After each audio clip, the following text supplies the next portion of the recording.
কালকে বিকেলে নতুন প্যান্ট শার্ট কিনে আমার বাবা গেছে রে। আজ আমি থাকলেও আমি মামার সাথে যাইতাম, আর আমার খালু আমাকে মেরে ফেলতো। এর বিচার চাই আমি। কিভাবে আমার খালু রাত্রেবেলা আমার মামাকে নিয়ে তার ছেলে মেয়েদের আর আমার মামার হত্যা করছে। এই জায়গায় 1 বছর রাখি গেছে, 1 বছর থাইকে পরে ওর মা দেবে না।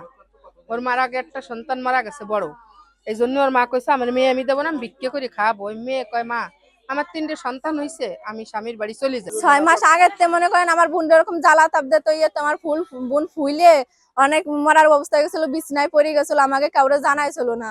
পরে এসে আমরা একদিন ভিডিও কলে ফোন দিয়ে পরে ওরকম দেখছি আমি, এসে আমার বাড়ি আমার বাপ মা ভাই বোনরা জানাইছি যে আপার এই অবস্থা। পরে ওনরা বাড়ি আনতে দেবে না, আমি ট্রিটমেন্ট করছি, আমি চিকিৎসা করছি, খালি খালি কোনো চিকিৎসা করিনি, এমনি হাঁটুরে ডাক্তার দেখাইছে, কয় গায়ে রক্ত নাই। ওরা তো শস্যবান মার। সকালে ওকে বাড়ির থেকে ফোন আসছে যে রসুল কোন জায়গায়, রসুলের কাছে ফোন দে, ওর ফুরখানের বাসার সবাই বলে মরে গেছে।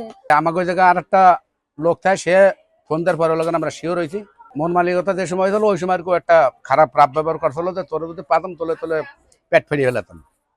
মানে এই বুনির উপর অত্যাচার করলে পারা তো সাধারণ ভাই বেড়াদার এমনি একটু রাগ দাগ করে ওই কথার পরে, কিন্তু ওই মনে ওইটা মনে মনে রাখিয়া ওরে কালকে আর কি ফোন দিনেছে যে জামা একটা কেনছে, একটা প্যান্ট কেনছে কিনে সেই বাড়ি গেছে, বাসায় গেলি ফেরা রাত্রে আর কি 8টার আর কি ফোন বন্ধ।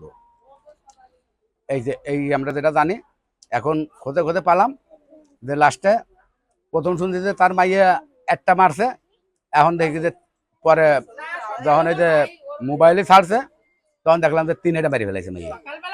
ও বাবা রে, ওই জামাই সব দিন জ্বালায় রে, ওই মাইয়া একটা শিয়ানা রে বাবা। ও বাবা আমার বাবা আমার সব